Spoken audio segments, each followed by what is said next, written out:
Hi, everyone. The 2024 Transparency Awards are out, and we're going to talk about some of the winners and the best practices that earned them top honors. I'm your host, Bill Coffin, and this is the Ethicast.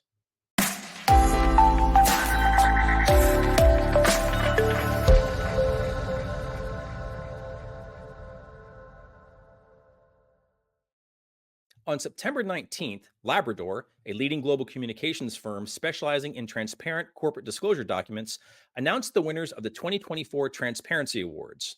Now, in their sixth year, the Transparency Awards celebrate those U.S. companies that exemplify best practices in disclosure, including best overall transparency, proxy statement, ESG reporting, Form 10K, investor relations websites, codes of conduct, and plain language usage. The award rankings are based on a rigorous evaluation of corporate disclosure documents among the top 250 companies in the S&P 500 and recognize companies dedicated to building investor and stakeholder trust through clear, concise, and effective communication.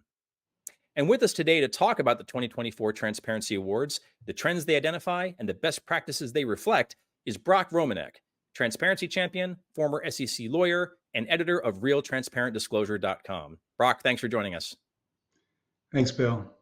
Intel got top honors as the most transparent US company this year. Can you talk a bit about how transparency can help improve company outcomes around investor interest, compliance, and other issues, especially at a time of stock market unsteadiness and, frankly, economic unpredictability? Well, congratulations to Intel. It doesn't really matter what types of headwinds that a company faces when it comes to applying the 234 objective criteria we use to determine the Transparency Awards winners. Transparency is transparency. And so it is objective criteria across Intel's primary disclosure documents, which would include the annual report on the Form 10K, the proxy statement, the IR website, the code of conduct, and the ESG/sustainability report. Intel's story is consistent. They're telling a story of transformation, and the consistency is very noticeable. So, for example, in Intel's annual report on Form 10K, the visuals you'll see in that document are well crafted and have the appropriate length that provide the right level of context so a reader can really understand what the message is. Another example is a company's proxy statement, which has a strong introductory section that includes a letter from an independent board chair that is very strong and really gives you a sense of what the board's message is. And then another introductory section in the proxy is one about the introduction to our business that is a comprehensive section on mission, vision, purpose, and the company's strategy. And so Intel really goes all out in all its documents to provide their story. You named Ecolab as having the best ESG report, and that comes as little surprise. Ecolab is also an 18-time World's Most Ethical Companies honoree. But can you talk about some of the standout aspects of this ESG report and why they matter so much in our current environment of ESG backlash and lackluster ESG reporting in general? Yeah, there might be ESG backlash politically, but institutional investors still care mightily about this topic, particularly sustainability, as borne out by the level of discussion during shareholder engagement. So, sort of behind closed doors, the institutional investors, are still asking a lot of questions. So, the public-facing actions might indicate one thing, toning down the language in investor policies, but what's happening in reality is another.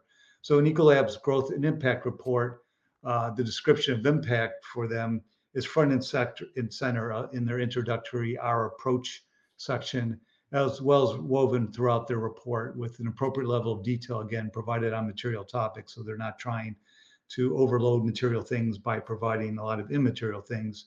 The things they provide, are easy to understand. For Ecolab, as one might expect, given the company's line of business, water is at the forefront of their impact. One cool thing I should note about Ecolab's report is that a set of year-over-year employee engagement survey results that includes 5 years worth of survey response data. So this company clearly is not cherry picking results, and since they have 5 years worth of data, which is pretty unusual. NextEra was honored for Best Code of Conduct, and upon reading it, I can see why. I especially like their ethical decision-making flowchart and use of practical example to make their code come to life. What are some of the standout aspects of this code that you wish you saw in more codes of conduct generally?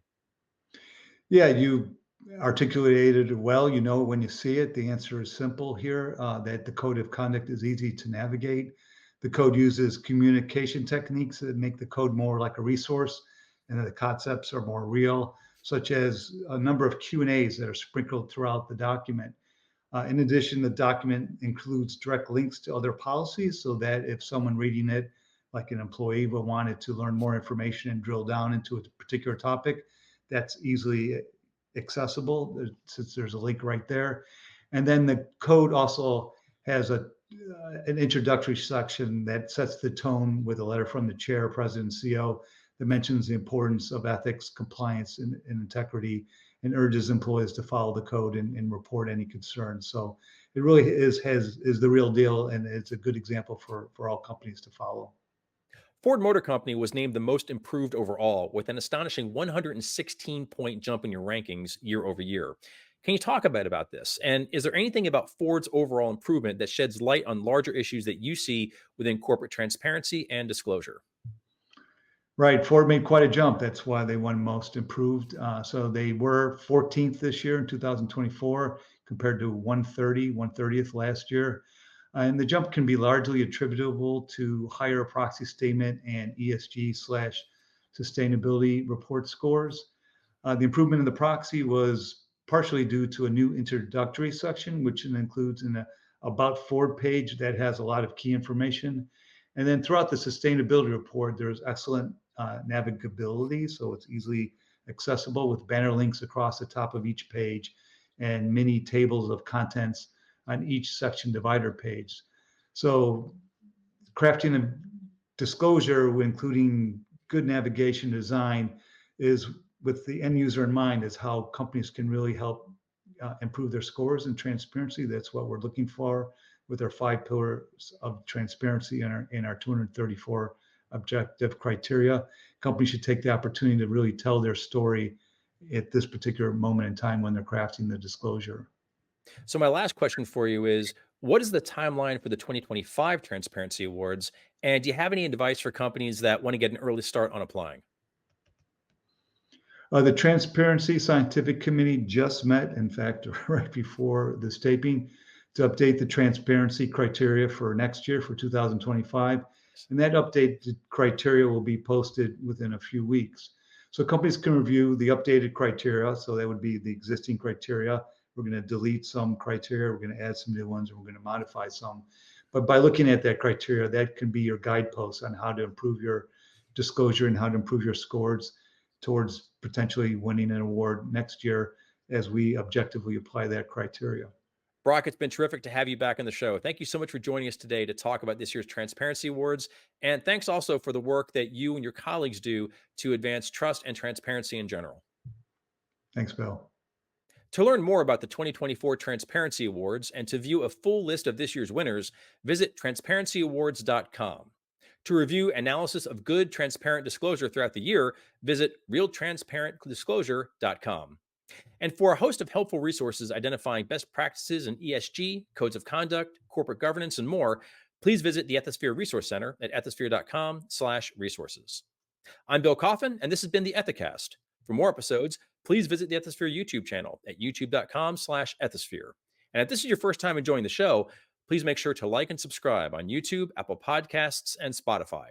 Thanks very much for joining us. And until next time, remember, strong ethics is good business.